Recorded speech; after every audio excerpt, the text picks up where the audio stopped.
abondamment béni. On peut se rasseoir. Bonjour à tous et à toutes. Que Dieu vous bénisse abondamment. Regarde ton voisin, dis-lui sois béni. Voilà, ça fait combien de jours on ne se voit pas, hein? Ça, ça ressemble à moi, hein? Alléluia. Regarde bien dans ses yeux, dis-lui, je suis vraiment content de te voir. Voilà. Alléluia. Voilà, que Dieu vous bénisse abondamment. Voilà, toute cette semaine, je vous ai suivi. Amen. Parce que j'ai vérifié un peu les vidéos. Comment est-ce que beaucoup ont regardé les vidéos? En tout cas, beaucoup ont regardé. Amen. Donc, quels sont ceux qui n'ont pas regardé? Mais je sais que beaucoup regardaient les vidéos. Amen, amen. C'est important, alléluia, parce que nous avons passé un très bon moment avec le Seigneur. Si tu es content de ce moment-là, acclame-le en restant assis. Voilà. Et ma prière, c'est que ces paroles que nous avons entendues ne doivent pas rester c'est que nous ne soyons pas, des auditeurs oubliés. Amen. Mais que Dieu nous aide à pouvoir mettre en pratique ces enseignements-là. Pourquoi? Parce que ces enseignements ont un caractère très prophétique. Amen, amen. Voilà, donc il faut garder la notion du caractère prophétique de tout ce que nous avons passé cette semaine-là. Amen, amen. Voilà, que Dieu vous bénisse abondamment. Voilà, et vous devez comprendre que Dieu a placé quelque chose dans notre foi. Amen. À travers ces 14 jours, c'est ça, non? De jeûne et prière, Dieu a placé quelque chose dans notre foi. Il a déposé quelque chose dans notre marche. Il a mis quelque chose de glorieux et d'extraordinaire. Amen, amen. Et nous ne devons pas laisser le diable, oui, nous ravir cette parole extraordinaire que nous avons entendue. Amen, amen. Mais que par-dessus tout, nous nous saisissons de ces paroles-là par la foi afin de les mettre en pratique. Alléluia. Que Dieu vous bénisse abondamment. Amen. Voilà, ce matin, lève la main droite comme ça, je prie. Père, ce matin, fais-nous du bien à travers ta parole. Que les forteresses tombent. Que la honte soit dans le camp de Satan. Que la confusion ne soit pas nommée dans le camp de tes enfants. Ouvre notre esprit. Donne à notre pensée d'être connecté à la vraie parole telle qu'elle était enseignée. Que tout ce que Satan a établi, a planifié pour nous déconnecter, nous distraire de ce que tu veux accomplir ce matin, nous voulons renverser cela au nom puissant de Jésus. Merci de bénir cette assemblée, de bénir ton peuple, de bénir ta parole. Merci pour l'onction que tu déposes ce matin parmi nous, Seigneur, et qu'à travers cette onction, tu accomplisses ton œuvre maintenant pour la seule gloire de ton nom. C'est au nom de Jésus que j'ai prié. Tout le monde dit. Voilà, on avait parlé d'un sujet, la foi, la promesse et la prière. Alléluia. Et le dernier élément que nous avons partagé au sujet de la promesse, c'était la bataille pour la promesse. Ah, vous avez oublié? Hein? La bataille pour la promesse. Et avant cela, on a pris Hébreux chapitre 6, le verset 12, où la Bible nous demandait la foi et la persévérance afin de pouvoir hériter des promesses. Donc, il nous faut deux choses pour hériter la promesse de Dieu, la foi et la persévérance. Dis à ton voisin, la foi et la persévérance. Il faut lui dire ça encore. Il faut lui dire ça encore. Voilà, donc la foi et la persévérance, oui, sont des éléments importants pour nous aider à pouvoir hériter de la promesse. Amen, amen. Et dans la bataille de la promesse, on a touché 2 points. La première chose qu'on a touché dans Genèse chapitre 15, à partir du verset 1 jusqu'au verset 6, puis du verset 6 jusqu'au verset 21, on a parlé un peu du sacrifice. On a demandé que Dieu nous demande un sacrifice. Dieu a dit à Abraham, voici les sacrifices que tu dois offrir. Premièrement, Abraham devait offrir un sacrifice de quoi? taureau, c'est ça, le veau? Non. Une génisse.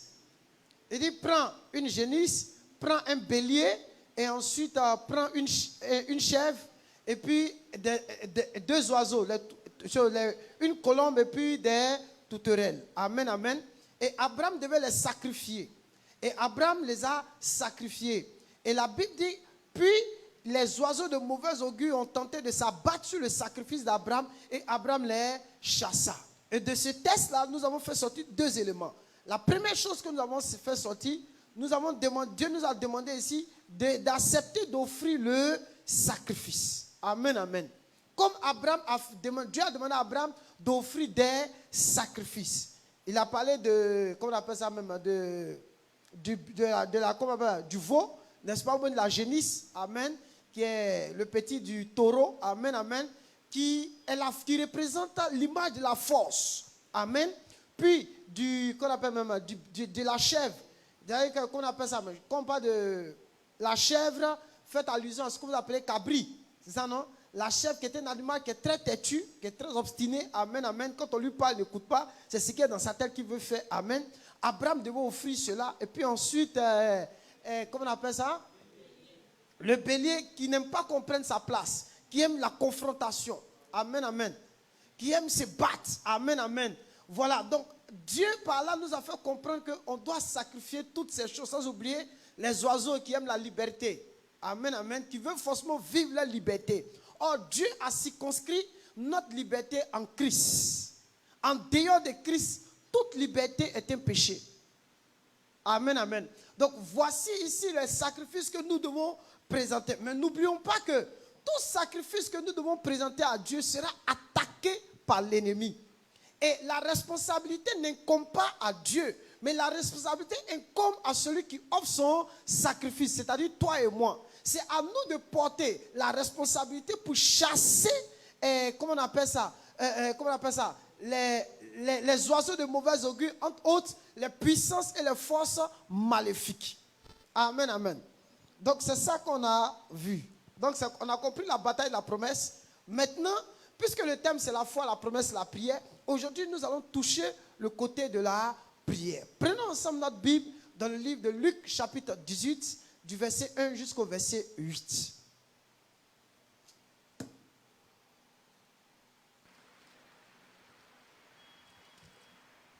Luc chapitre 18, le verset 1. Jusqu'au verset 8. Hein?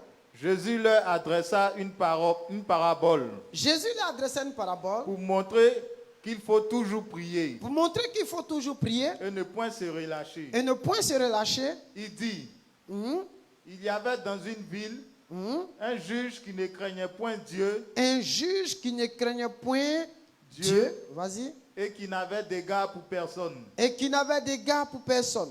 Il y avait aussi dans cette ville. Il y avait aussi dans cette ville. Une veuve qui venait lui dire. Il y avait aussi dans cette ville une veuve qui venait lui dire. Fais-moi justice de ma partie adverse. Fais-moi justice de ma partie adverse. Pendant longtemps, il refusa. Pendant longtemps, il refusa. Mais ensuite, il dit en lui-même. Quoique je ne craigne point Dieu. Quoique je ne craigne point Dieu. Et que je n'ai d'égard pour personne. Et que je n'ai d'égard pour personne. Néanmoins. Parce que cette veuve m'importune. Je lui ferai justice. Afin qu'elle ne vienne pas sans cesse me rompre la tête. Vas-y. Et le Seigneur ajouta. Entendez ce que dit le juge inique. Et Dieu ne fera-t-il pas justice à ses élus qui crient à lui jour et nuit? Et tardera-t-il à leur égard? Je vous le dis, il leur fera promptement justice. Mais quand le Fils de l'homme viendra, trouvera-t-il de la foi sur la terre? Il pose une question fondamentale. Mais quand le Fils de l'homme viendra, trouvera-t-il de la foi sur la terre? Alléluia.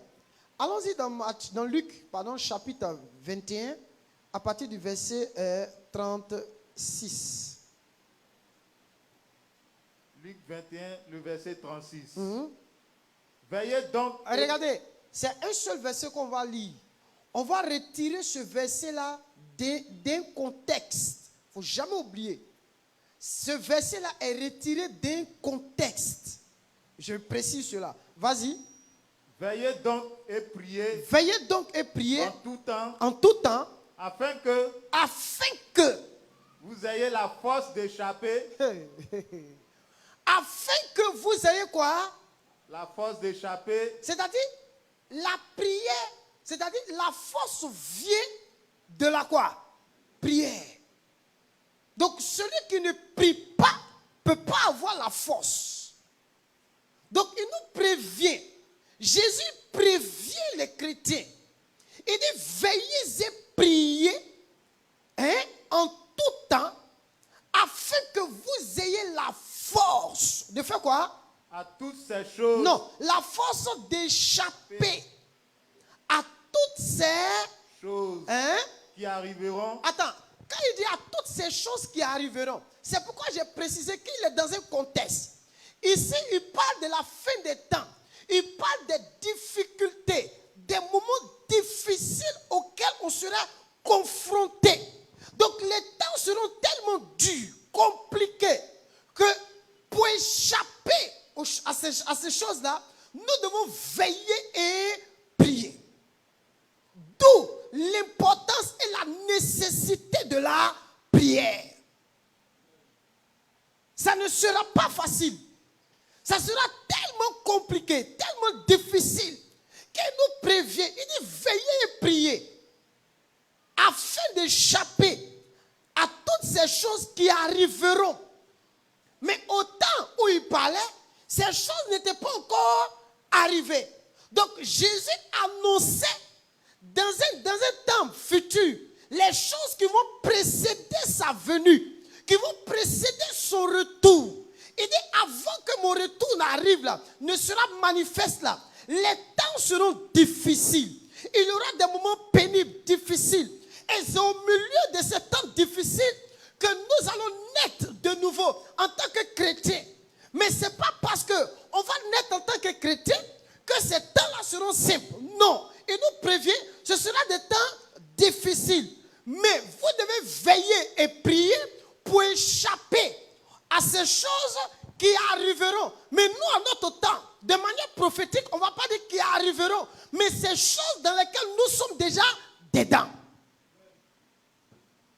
Est-ce que vous comprenez?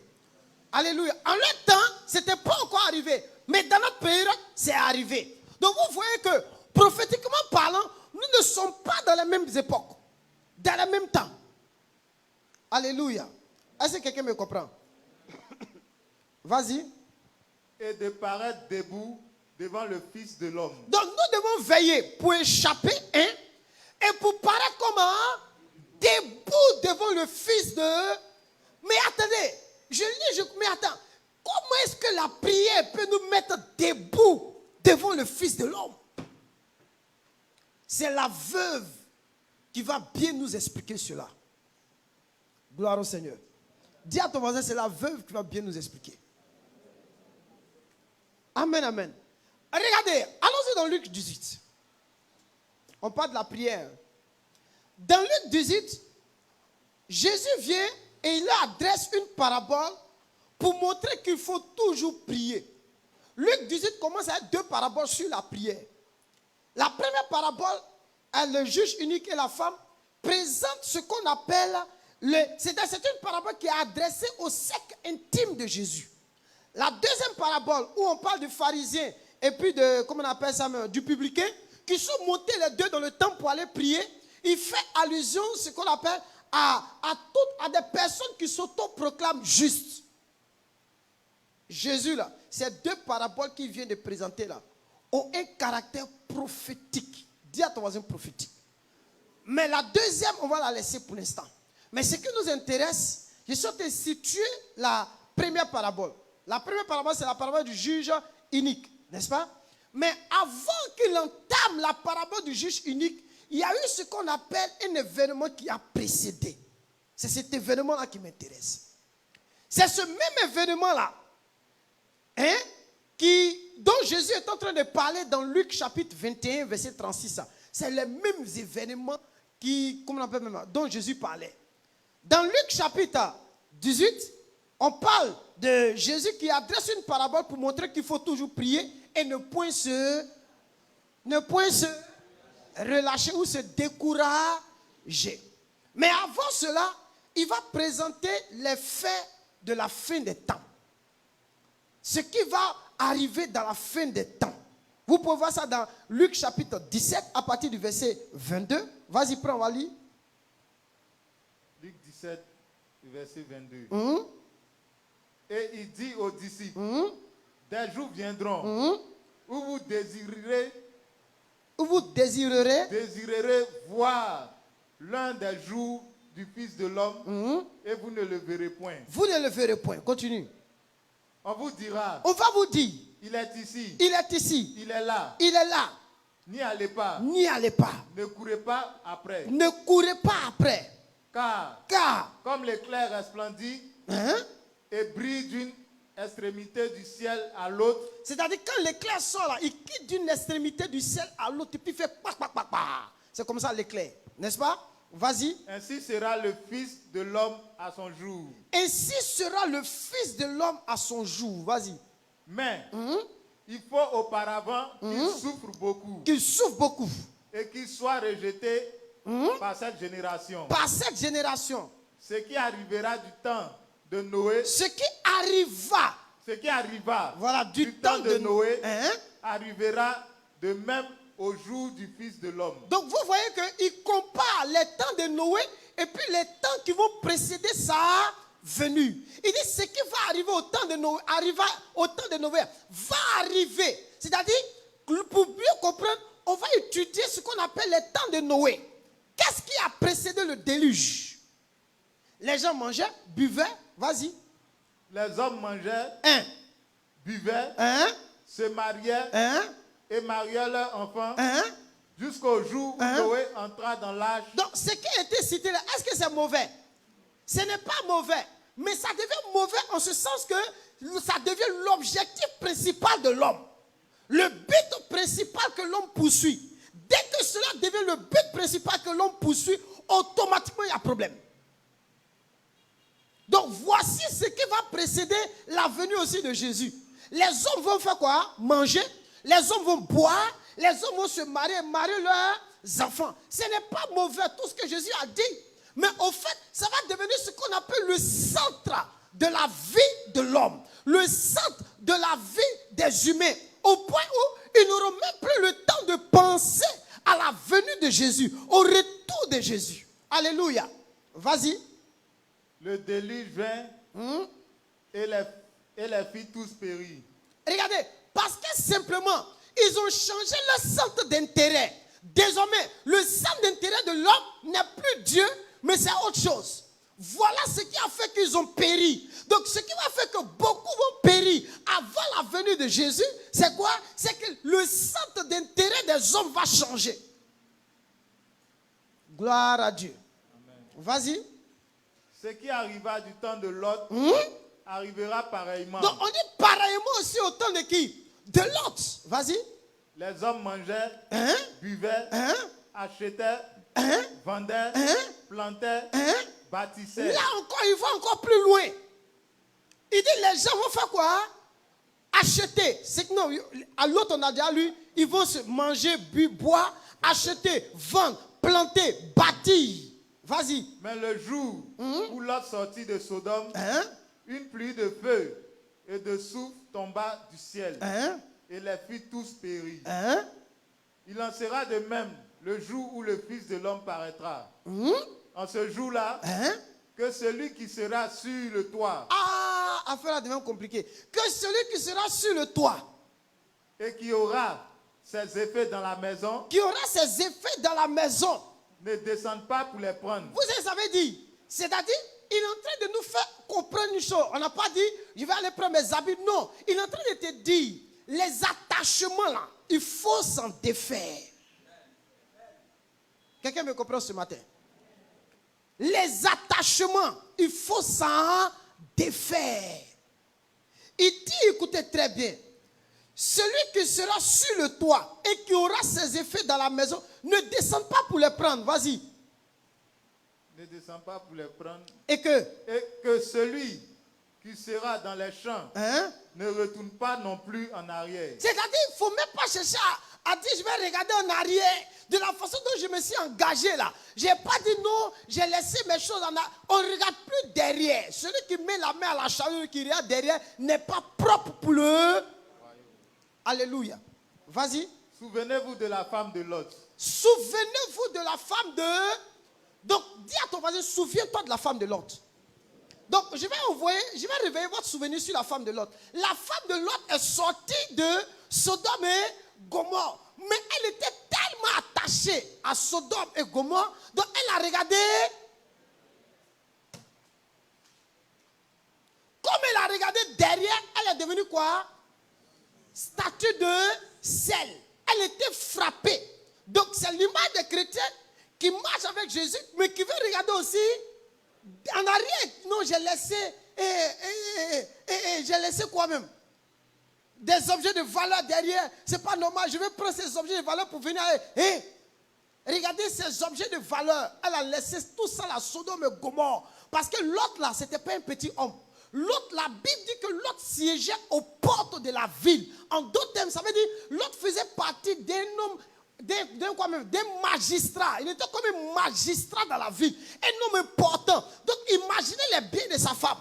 Donc, les anges viennent, ils disent sortez de la ville. Donc, ils sont en train de sortir pour sauver leur vie. Mais elle a démontré que ce qu'elle possédait avait plus de valeur que sa vie. Voilà où ça la conduit. Lorsque vous démontrez que les trésors de la vie et du monde ont plus de valeur que votre vie, vous allez périr. Donc, dis à ton voisin, souviens-toi de la femme de Lot. Il faut bien répéter dans son oreille. On n'a pas bien compris. Il faut lui dire, souviens-toi de la femme de Lot. Voilà. Continue. Celui qui cherchera à sauver sa vie, la perdra. Celui qui va chercher à sauver sa vie, là, c'est ce qui est arrivé à la femme de Lot. Elle voulait sauver coûte que coûte sa vie. Quand on dit sa vie là, ce n'est pas sa propre vie elle-même, hein, mais c'est tout ce qui était rattaché à sa vie comme biens, argent, trésor. Tout ça là, elle voulait sauver ça. On ne rentre pas au ciel avec tout ça là. Dis ça à ton voisin. Vas-y. Et celui qui la perdra la retrouvera. Je vous le dis, en cette nuit-là, de deux personnes qui seront dans un même lit, l'une sera prise et l'autre laissée. Tiens. Continue. De deux femmes qui moudront ensemble, l'une sera prise et l'autre laissée. C'est des images qu'il prend pour expliquer. De deux hommes qui seront dans un champ, l'un sera pris et l'autre laissé. Les disciples disent, où sera-ce le Seigneur? Où sera-ce le Seigneur? Où le Seigneur sera en ce temps-là? Vas-y. Et il répondit, où sera le corps? Wow. Là s'assembleront les aigles. Dans d'autres versions, disent les vautours. Où sera le corps? Là s'assembleront les vautours. Vous avez compris? Voilà ce qui précède. Il n'y a pas envie de faire une étude eschatologique sur ça. Sinon, il risque de ne pas aborder mon thème. Voilà ce qui précède la parabole du juge unique.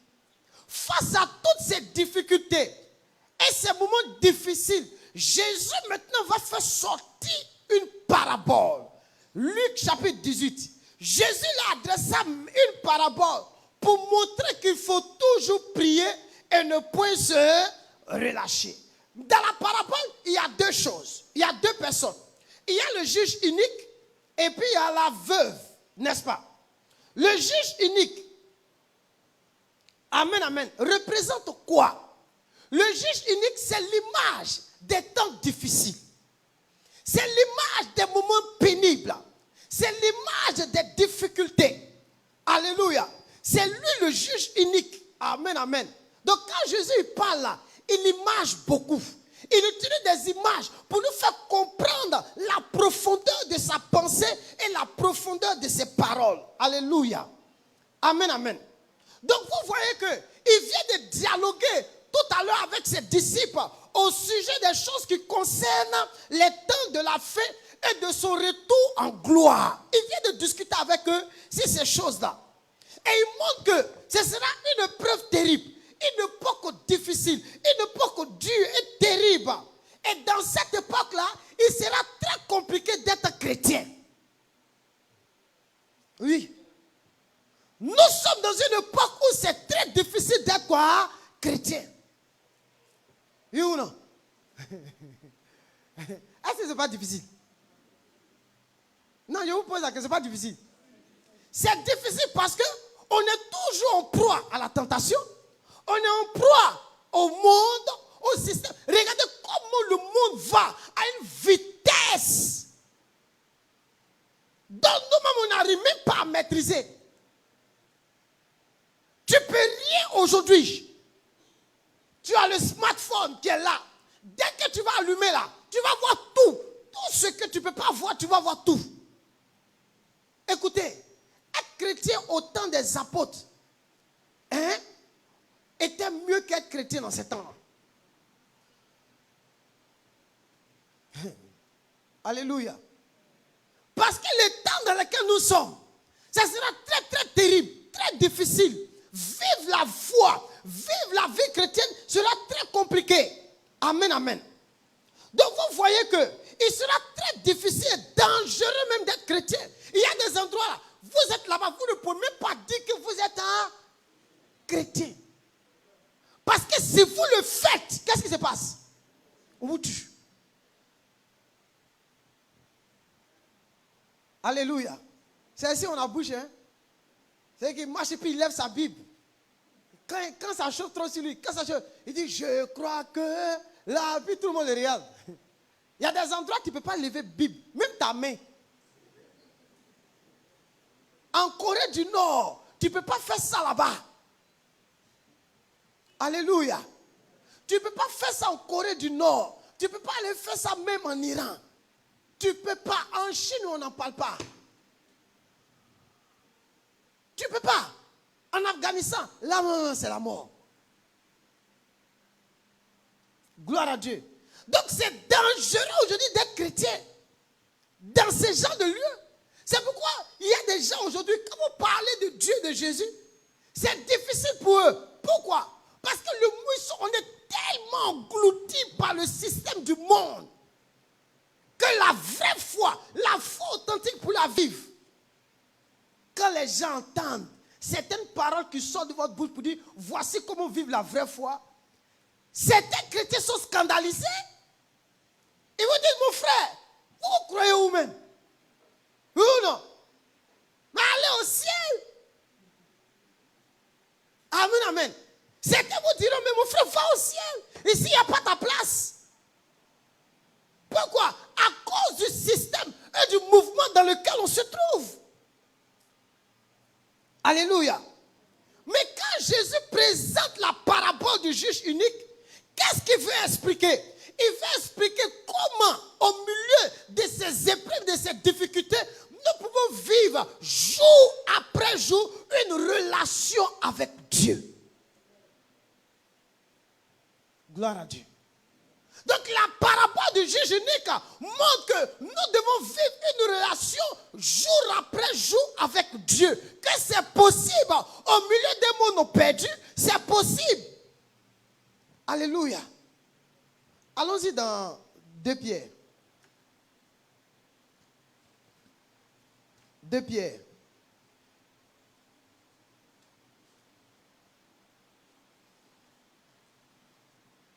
Alléluia.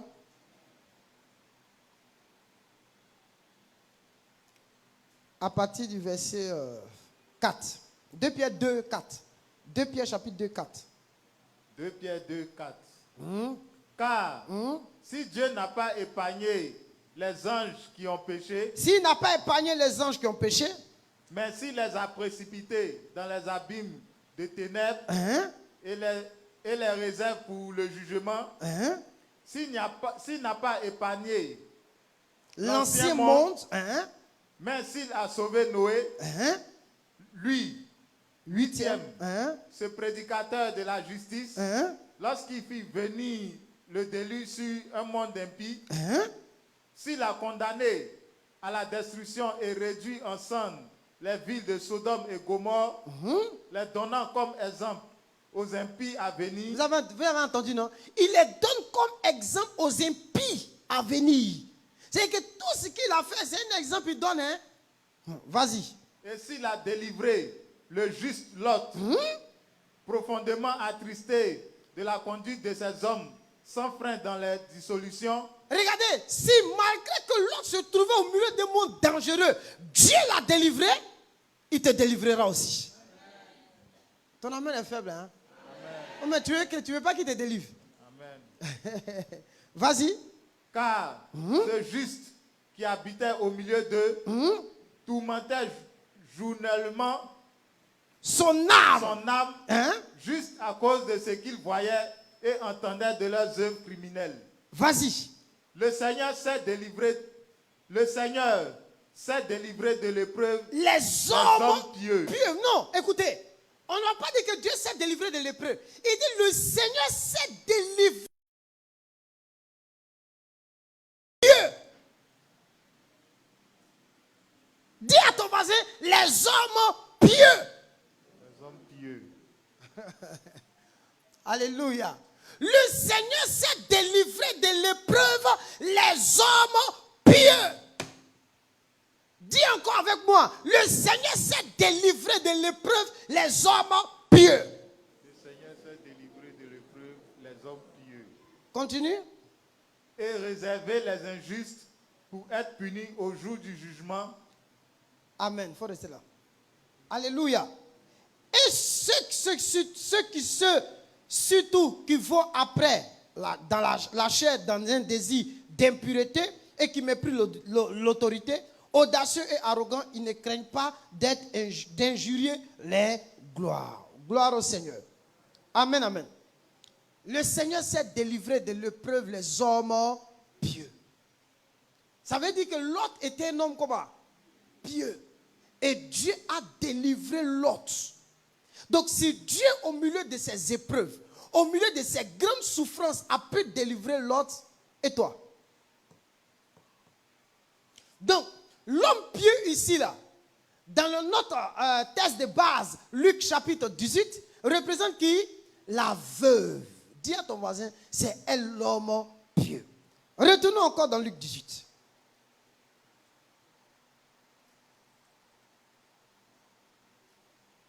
Amen. Avant qu'on continue, j'aimerais vous dire une chose. Alléluia. Alléluia. J'aimerais vous dire une chose au sujet de la prière. La prière n'est pas un ensemble de paroles qui sont adressées au ciel. Il faut dire ça à ton voisin. La prière, ce n'est pas un ensemble de paroles qui sont adressées au ciel. Ce n'est pas ça la prière. Amen, amen. Mais la prière est une attitude de foi et d'attente de l'intervention divine. Voilà ce que je veux que vous reteniez au sujet de la prière. La prière n'est pas un ensemble de paroles qu'on adresse au ciel. Mais la prière est une attitude de foi et d'attente de l'intervention divine. Voilà ce qu'est la prière. J'ai dit quoi? C'est une attitude de foi et de quoi? De l'attente de l'intervention divine. Donc toutes ces choses que je viens de citer là sont manifestées dans le caractère de la veuve. Non seulement la veuve, elle avait une attitude de foi et puis elle avait quoi? Elle attendait l'intervention. Donc, c'est ça que nous devons retenir au sujet de la prière. Mais la prière dont Jésus parle dans la parabole de Luc 18, il nous fait comprendre qu'au milieu des temps durs et difficiles, il y a quelque chose qu'on ne doit pas abandonner, la prière. Or, c'est dans ces moments-là que nous abandonnons la prière. Quand un chrétien se trouve dans la difficulté, il arrête de prier. Est-ce qu'il y a moi? Non, oui ou non? Quand vous voyez certains chrétiens qui commencent à rencontrer des souffrances, ils ne prient plus. Pourquoi est-ce qu'ils ne prient plus? Moi, je n'arrive pas à comprendre. Oh, la Bible dit que celui qui souffre, il fasse quoi? Non, il n'y a pas entendu. Hein? Que celui qui souffre, qu'il prie.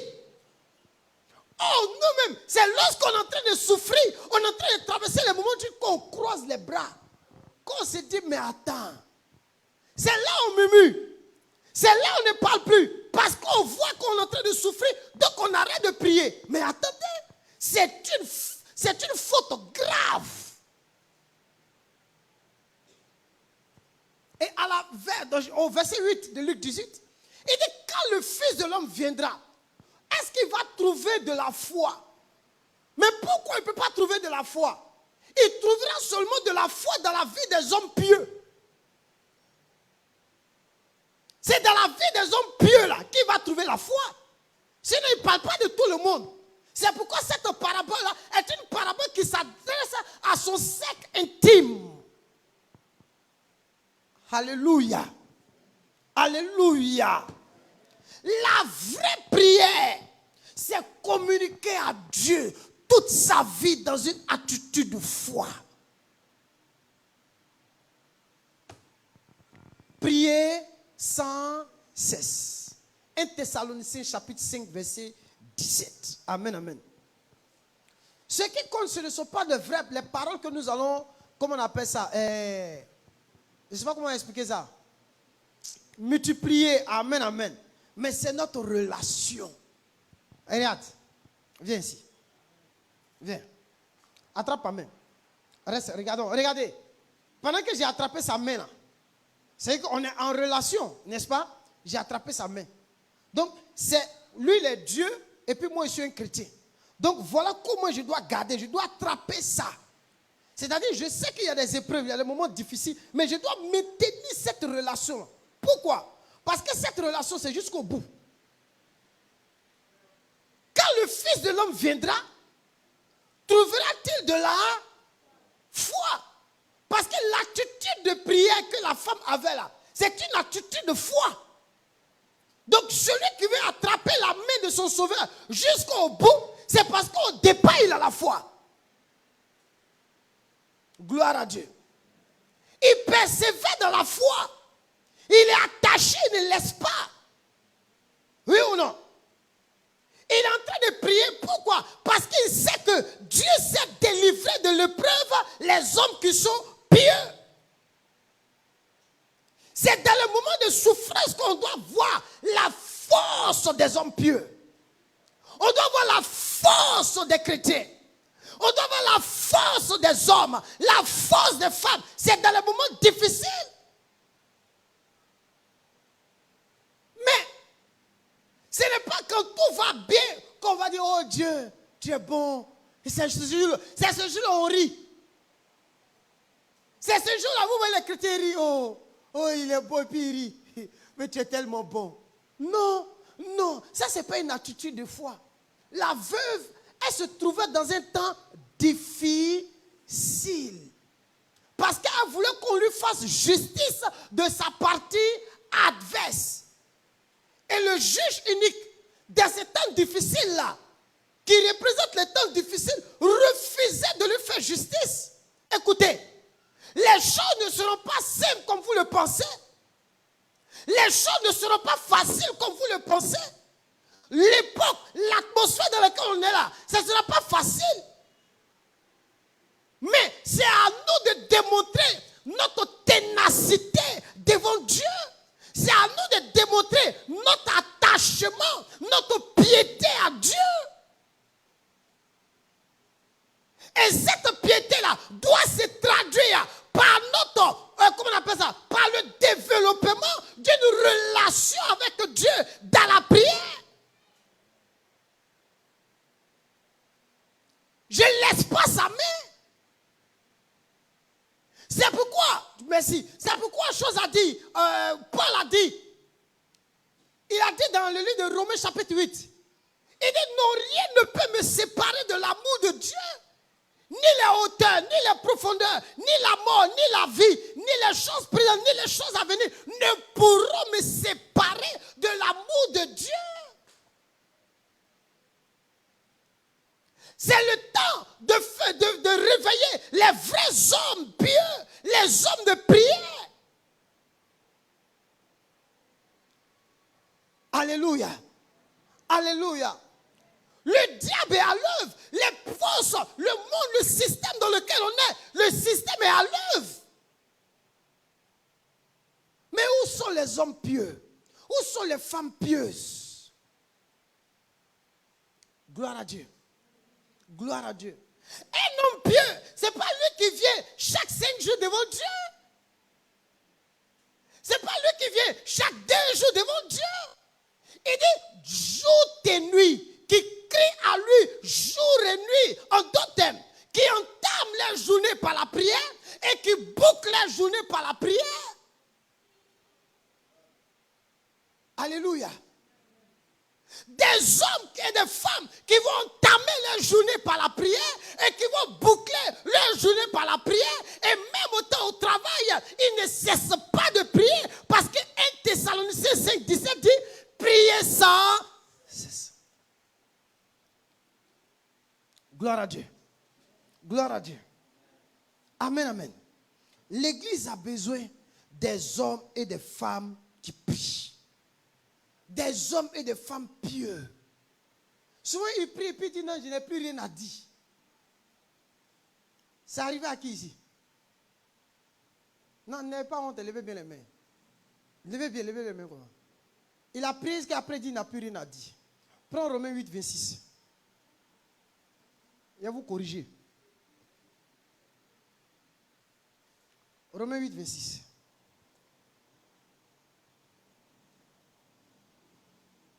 Romains 8, 26.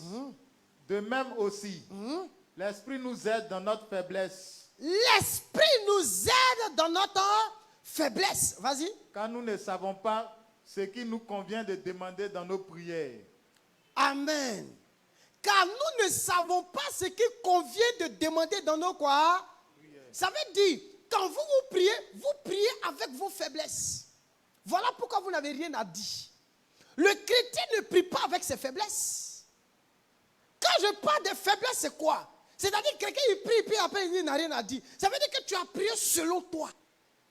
Parce que la Bible dit, nous ne savons pas ce qu'il convient de demander à Dieu dans nos prières. Maintenant, continue. L'Esprit quoi? L'Esprit lui-même intercède par des soupirs inexprimables. Donc on parle des soupirs de l'Esprit. Alléluia.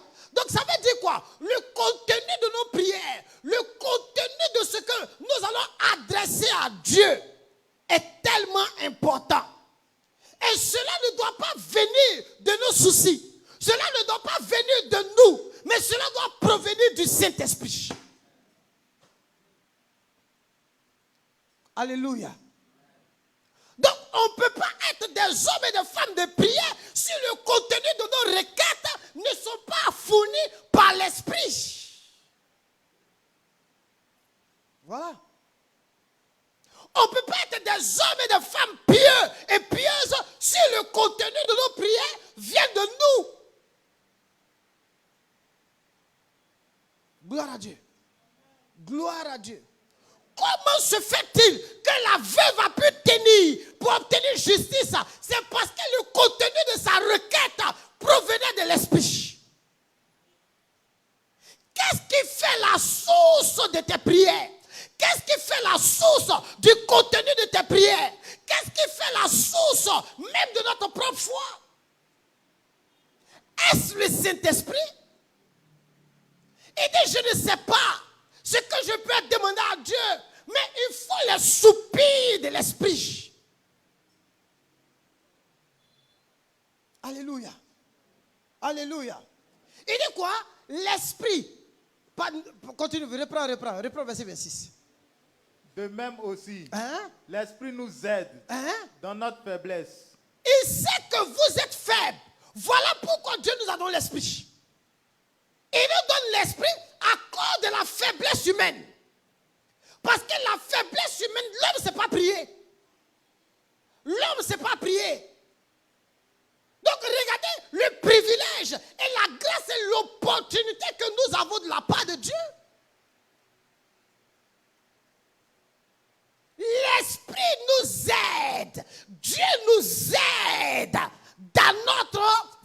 faiblesse.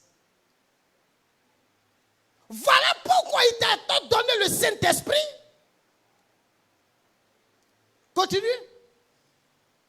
Car nous ne savons pas ce qu'il nous convient de demander dans nos prières. Donc l'homme, dans sa faiblesse, ne sait pas ce qu'il convient. Il ne sait pas ce qu'il peut demander. Donc toi qui es assis là, tu ne sais rien. Tu sais, j'aimerais prier. Tu ne sais pas ce que tu peux demander. C'est pourquoi la prière ne commence pas par dire, moi je vais prier. La prière commence par le Saint-Esprit. Le Saint-Esprit m'envoie dans la présence de Dieu pour aller prier. Je vais, je prie. C'est lui qui m'a dit d'aller prier, n'est-ce pas? On est d'accord, non? Donc, je vais prier sur la base de quoi? Quelle est la révélation que j'ai pour parler à Dieu?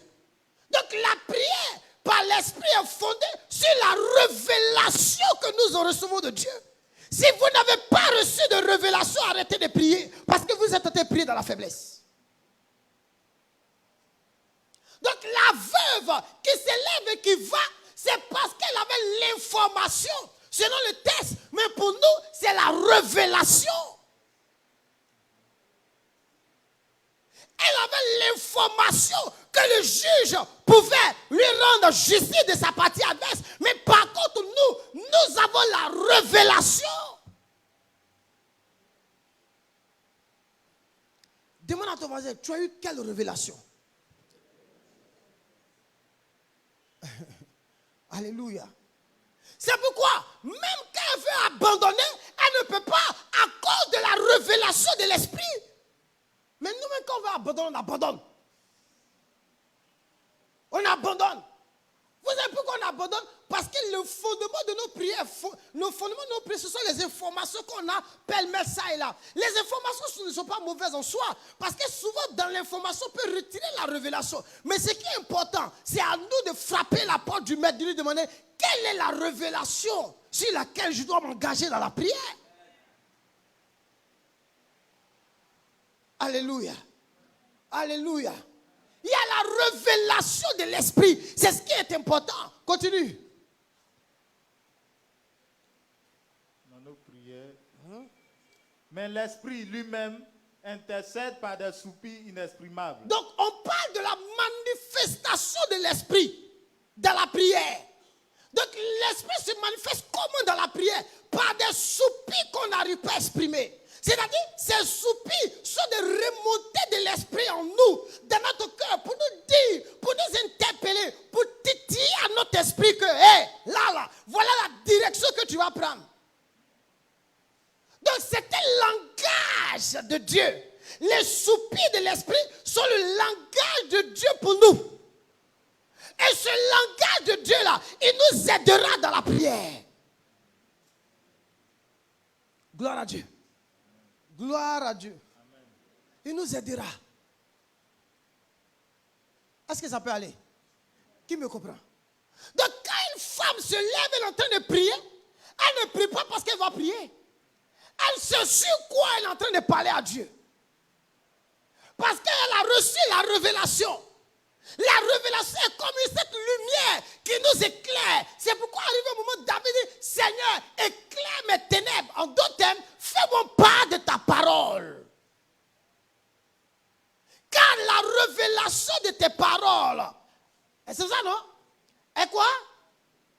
C'est la révélation de tes paroles qui éclaire et qui donne de l'intelligence aux simples. Continue. Jusqu'au verset 27. Hein. Et celui qui sonde les cœurs connaît quelle est la pensée de l'esprit. l'esprit. On parle du Saint-Esprit, on parle de celui qui sonde les cœurs. C'est deux personnes différentes. Mais c'est la même personne. Il y a celui qui sonde les cœurs. C'est qui? Dieu. Et puis il y a celui qui donne les soupirs inexprimables, le Saint-Esprit. N'est-ce pas? Maintenant, ce que Paul veut nous faire comprendre, c'est que c'est Dieu qui exauce la prière. Amen, amen. Donc, les soupirs inexprimables sont manifestés dans nos cœurs. Amen, amen. Et je suis en train de prier sur la base des soupirs inexprimables qui représentent la révélation de l'esprit.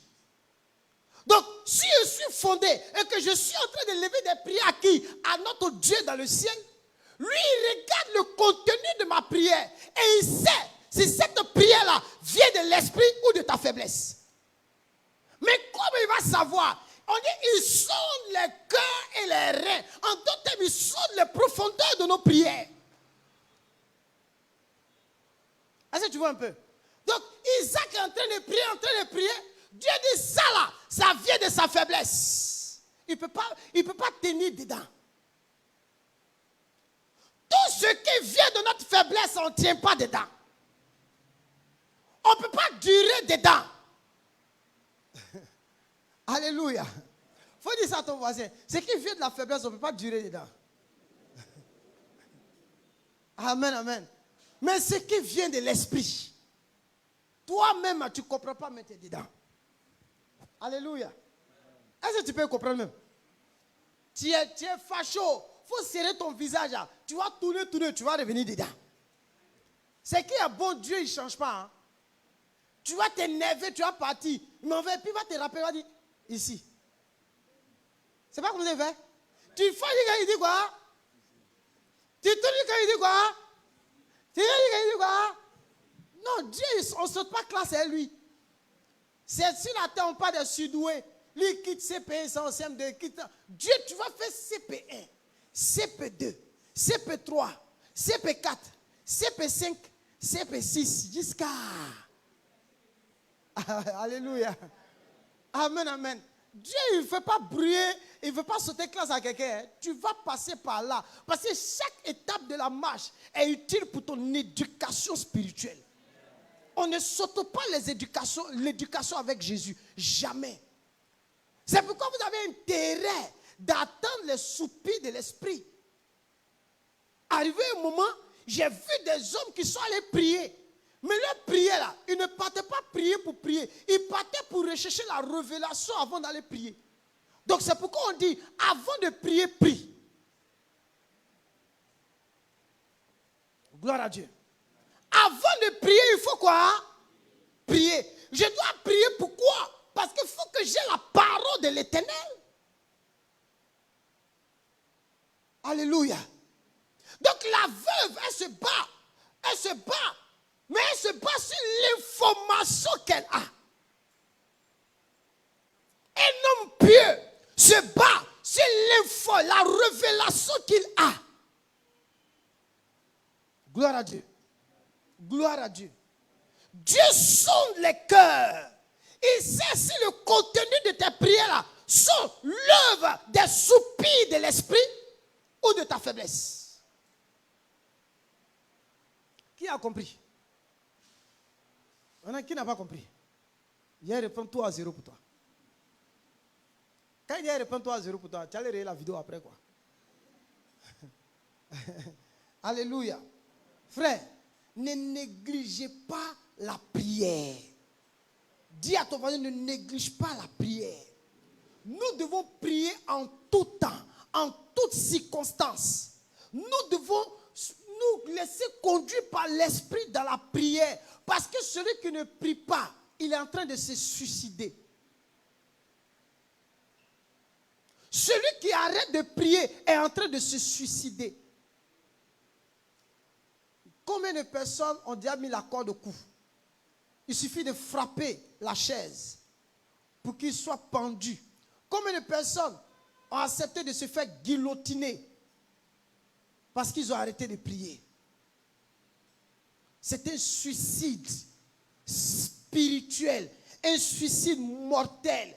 Celui qui ne prie pas ouvre la porte à toutes sortes de fautes et d'erreurs. Pourquoi? Parce qu'il n'est pas imprégné par l'esprit, par les soupirs de l'esprit qui vont le pousser dans la prière.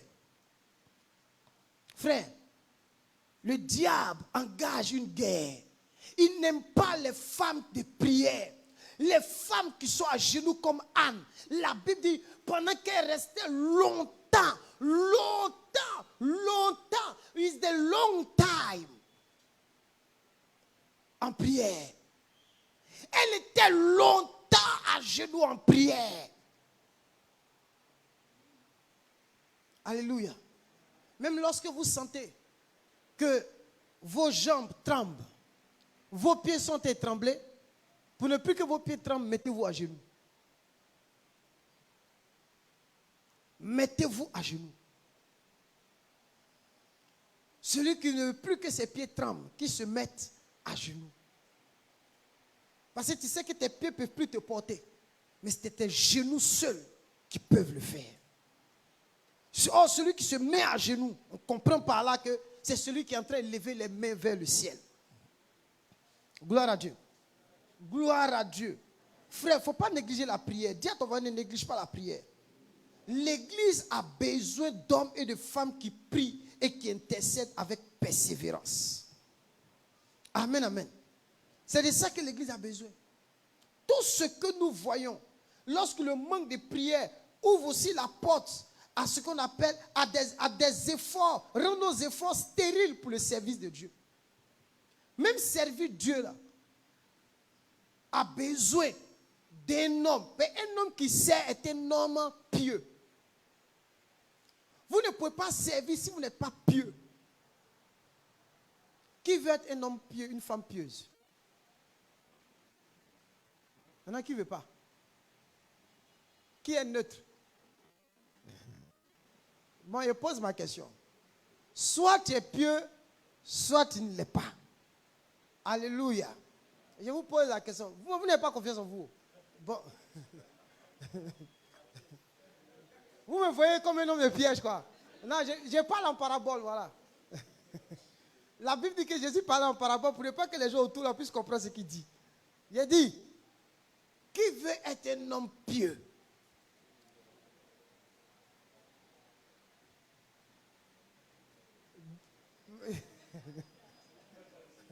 Non, attendez, il a commencé par ici. Il a dit, ici là, qui veut être un homme pieux? Isaac, tu peux être un homme pieux. Tu l'es déjà. Yeah! Isaac m'a mis, hein? Donc, Isaac, lui, il a dit qu'il est un homme pieux. Vous êtes d'accord avec moi? Hein? Ici, là, qui veut être un homme pieux? Hein? Là, toi seul, hein? Vous deux. Super. Venez ici, là. Non, attendez. La rangée qu'elle a là. Qui veut être un homme ou une femme pieuse? Ok. Dans cette rangée-là, qui veut être un homme et une femme pieuse? Donc, les autres, vous l'êtes déjà. Ok. Il a dit, la troisième rangée, qui veut être un homme et une femme pieuse? Hein? Les autres, vous l'êtes déjà, n'est-ce pas? Je prends ici. Regardez-moi, madame, il faut me regarder. Sinon, tu vas venir ici, hein, tu vas prendre le micro. Je pose la question. Qui veut être un homme et une femme pieuse? La quatrième rangée. Vous tous. Hein? Et toi? Toi, tu veux être un homme pieux? Mais tu l'es déjà. Tu veux être. Donc ça veut dire que tu n'es pas encore.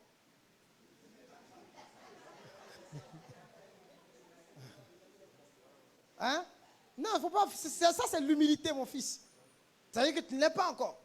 Ok. Donc, je dois prier pour que tu deviennes homme pieux.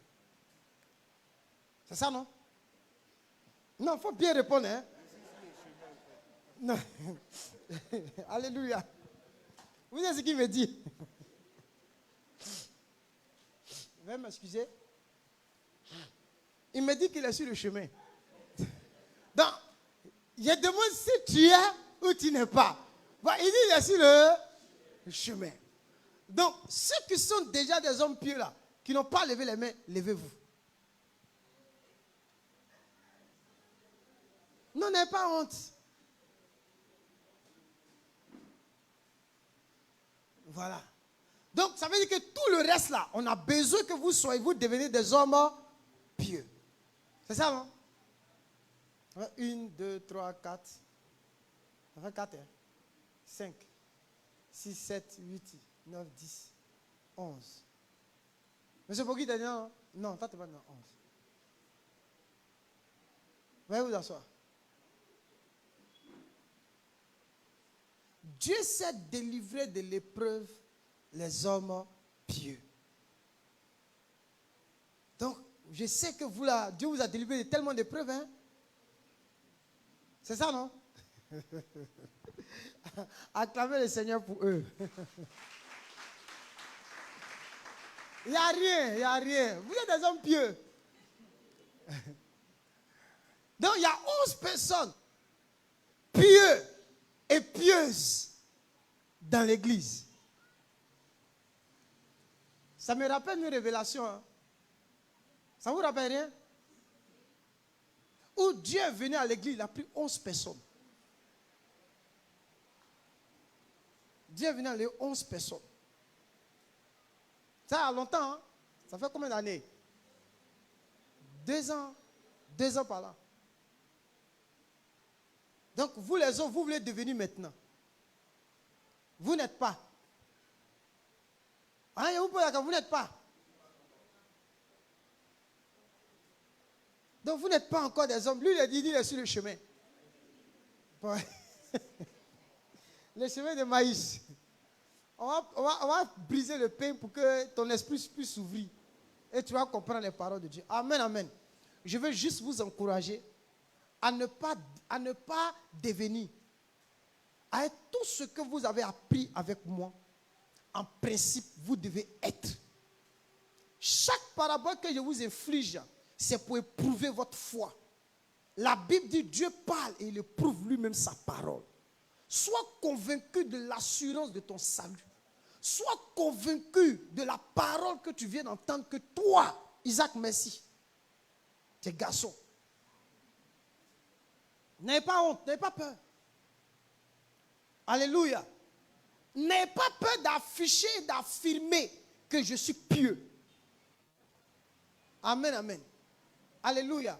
Parce que chaque jour qu'on dit, tu es dedans, tu n'es jamais dedans. C'est-à-dire que toi, tu grandis jamais. Tu es toujours au bas de l'échelle. C'est-à-dire que tu grandis, tu es petit. Tu grandis, après, tu deviens. Tu grandis, après, tu deviens. Non. Écoutez-moi très bien. Avec tout ce que je vous ai appris, ça fait de vous aujourd'hui des hommes pieux. La piété, c'est quoi? C'est notre attachement véritable à la saine doctrine. Notre attachement à la parole de Christ, aux enseignements de Christ. La piété vient de la foi. Foi pistis ou pistos en grec, qui veut dire l'ensemble des vérités relatives à Christ. Celui qui est attaché à ça est un homme pieux. Je vous enseigne ça, oui ou non? Vous avez oublié. Est-ce qu'il y a des hommes et des femmes pieux dans cette église? Ça va vous dire amen. Il fallait que je brise le pain pour que votre esprit puisse s'ouvrir. Donc vous voyez comment la parole c'est bon? Quand on brise, ton esprit s'ouvre. Amen, amen. Dieu a confiance en toi. Toi aussi, il faut avoir confiance en. Ne te méprise pas. Ne te minimise pas. Regardez, il peut arriver des moments où vous perdez toute forme de confiance. N'est-ce pas? Hein? Vous perdez toute forme de confiance. Frère, souvent ça m'arrive aussi, à moi. Je prêche, je prêche jusqu'à un jour, il y a un premier monsieur qui prêche, il dit, monsieur, c'est vous le pasteur? Oui, c'est moi. Il dit, il y a quoi? Il dit, c'est vous, j'ai cherché votre numéro. On m'a dit de vous appeler, il y a quoi? Il dit, monsieur, vous ne savez pas ce que vous m'avez fait. Hein? Il t'a fait quoi? Il dit, parole que vous avez dit, m'a dit. Quand il finit de dire ça, il dit, non, je me réveille. Quand il me lève le matin, quoi, je chante mon soeur dans la chambre. Il dit, ouh, c'est ce qu'on est en train de faire là. Dieu est en train de faire un travail comme tu ne vois pas, tu te dis qu'il n'est pas en train de faire. Oh, il est en train d'œuvrer. Est-ce que quelqu'un comprend? Quelqu'un comprend? Donc, c'est pour vous dire que souvent, quand Dieu veut vous parler, il veut vous montrer réellement votre position. Il va envoyer même des gens pour vous dire, hey, toi là, voilà. Toi-même, tu es étonné. Toi-même, tu es assis et puis tu es scandalisé, tu es étonné de la manière dont Dieu travaille, de la manière dont Dieu opère. Gloire à Dieu. Donc, dis à ton voisin qu'il faut croire, il faut avoir l'assurance en Dieu. Donc, qui est un homme pur. Il y a des gens qui savent eux-mêmes au fond d'eux qu'ils ne sont pas dans piété. Là.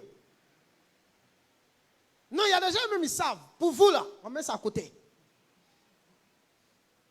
Amen, amen. Parce que celui qui est un homme pieux, là, il est fondé sur une seule chose, la révélation de l'esprit. Amen, amen. Regardez, vous pouvez traverser une difficulté, un problème bizarre. Votre rôle devant le problème ou bien la difficulté là, c'est de rechercher la révélation de l'esprit. C'est la seule chose qui va vous garantir la prière ou pas, l'intercession ou pas. Amen, amen. C'est la révélation seule qui va vous garantir si vous devez continuer ou si vous devez arrêter de prier. Amen. Alléluia. Même pour combattre le diable, il vous faut la révélation. Est-ce que quelqu'un comprend même? Il vous faut la révélation. Parce que pendant que vous êtes en train de prier, Dieu peut te dire, hey, le diable est ici. C'est pas Dieu ne va jamais mettre le diable dehors. C'est toi, sur la base de la révélation que tu as reçue, que tu élèves la voix pour dire, Dieu, tu m'as dit. Cette révélation devient une forme de promesse ou de parole prophétique.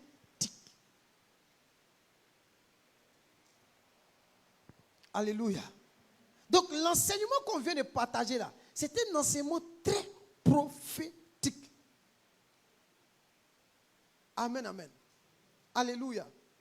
J'ai rêvé là-dessus ce matin. Il y a eu un rêve là-dessus ce matin où j'étais arrêté à la chair.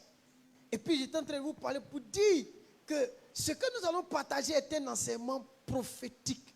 Quand il s'est réveillé, il dit, le Père des Lumières, toi qui vois là où personne ne voit.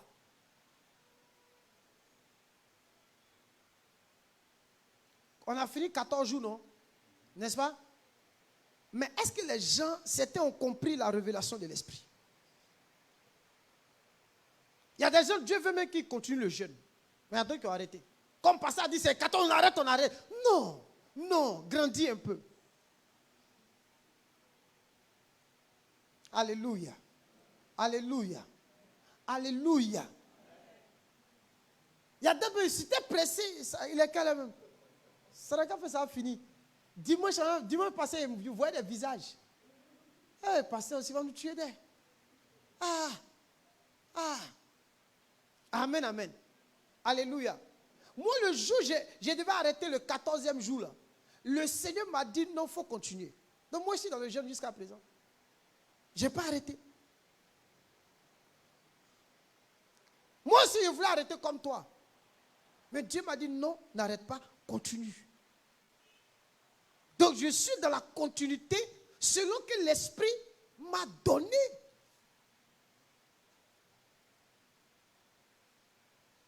Alléluia. Est-ce que c'est dur?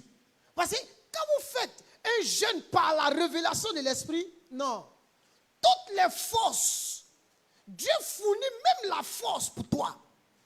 C'est pourquoi, comme on appelle même, Luc chapitre 21 dit quoi? Il dit veillez et priez afin que vous ayez la force d'échapper. Et de tenir quand le Fils de l'homme viendra. La force de l'esprit. Dis amen avec moi. Je n'ai plus la force de prier, papa. Je n'ai plus de force. Mais quand tu n'as plus de force, demande la force à Dieu. C'est pas ça? Veiller. Veiller là, on n'a pas dit de faire veiller de nuit. Veiller veut dire faire attention. Veille sur toi. Porter une attention stricte sur soi. Veiller et prier. Donc on dit, veillez et priez. Dès chaque jour, tu ne dors pas. Tu ne dors pas. Après, toi, tu vas commencer à devenir fou dans la capitale. On ne comprend pas. Tu as manque de sommeil. Manque de sommeil. Veillez. Mon frère, il faut faire attention. Fais attention. Sois vigilant. Dis à ton voisin, veillez et prie. Il faut dire, veille et prie. On va prier le Seigneur ce matin. Jésus dit, vous n'avez même pas pu veiller 1 heure. Ce veiller ici, ce n'est pas veiller l'autre qui vient d'expliquer. Là, c'est rester en prière la nuit. Vous n'avez même pas pu veiller 1 heure. Donc, je peux prier toute la nuit. Quand il a fait une veille de prière, ça ne veut pas dire qu'elle a prié toute la nuit. Tu peux faire 2 heures, tu as veillé la nuit. Les gens me disent, tu n'as pas veillé. Quand tu veilles, tu as fait la nuit comme matin, ce n'est pas veiller. Jésus a dit, vous n'avez même pas pu veiller 1 heure avec moi. Donc 1 heure la nuit, tu as veillé. Et c'est là où tu dois dormir. Tu te réveilles à 1 heure du matin, tu pries, puis à 2 heures tu dors. Tu as veillé. Mais c'est différent du veiller et prier afin que vous ayez la force pour échapper. Ce matin, que le Saint-Esprit parle à ton cœur. Ce matin, que le Saint-Esprit t'accorde ses soupirs inexprimables. Vous dites pas amen. Vous êtes des avares, des cupides en amen. Non, c'est pas ça, c'est cupides même. Des avares. Des avares en amen. Que le Saint-Esprit vous communique des soupirs inexprimables. Regarde, à partir d'aujourd'hui, il faut que ta vie de prière, ta relation avec Dieu soit fondée sur la révélation. Il y a des choses, si l'Esprit ne t'a pas parlé là, sois heureux, sois heureuse. Oui. C'est pourquoi en toute chose, il faut rechercher la pensée de l'Esprit. Même, il peut avoir, même je vais vous prendre un autre exemple, il peut y avoir 10 garçons qui vont venir vers toi. Recherche la pensée de l'Esprit. La pensée de l'Esprit, Dieu ne va pas forcément te parler la nuit. Il ne va pas forcément te parler par révélation. Mais par ton esprit de discernement, tu peux recevoir la pensée de l'Esprit. Oui.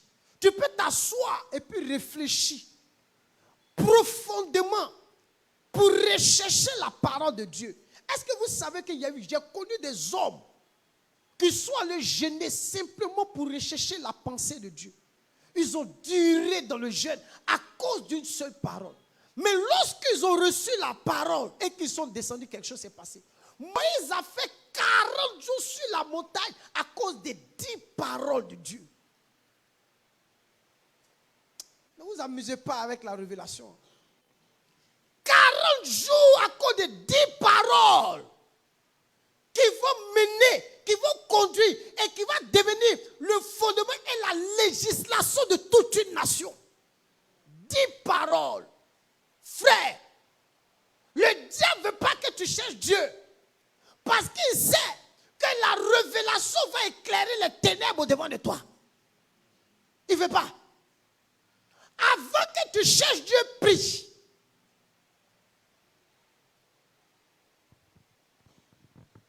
J'ai dit, vous pouvez, dans une atmosphère bizarre, où il y a des choses, mais dans tout ça là, la question fondamentale que tu dois te poser, quelle est la révélation de l'Esprit? Dès que je rentre en contact avec la révélation de l'Esprit, il faut être sûr que ce que tu as entendu, mais tu as compris, vient de l'Esprit. Lève-toi et commence à prier. Tu ne pries pas par hasard. Tu ne pries pas pour prier. Tu sais sur quoi tu es fondé et tu es en train de prier. Que Dieu élève dans cette assemblée, au milieu de vous, des hommes et des femmes pieuses. Des hommes et des femmes de prière. Des hommes et des femmes enflammés pour lui. Que la révélation, là où la révélation manquait à ton cœur, à ton esprit, que la révélation arrive là où tu es. Que le Dieu des cieux te parle et qu'il te fait connaître sa parole. Qu'il te fasse connaître sa parole. Là où il y avait absence, manque de parole, manque de révélation, que le Dieu des cieux te donne sa parole réellement. Qu'il se révèle profondément à toi et qu'il mette l'assurance dans ton cœur que c'est lui qui te parle. Que la conviction de l'Esprit saisisse ton cœur. Que la conviction de Dieu saisisse ton cœur. Et que le Saint-Esprit élève ces femmes ici de prière, élève des hommes qui prient par la foi, qui prient par la persévérance, qui sont des intercesseurs pour la gloire de Dieu.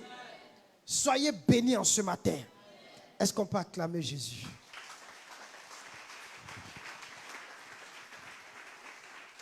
Alléluia.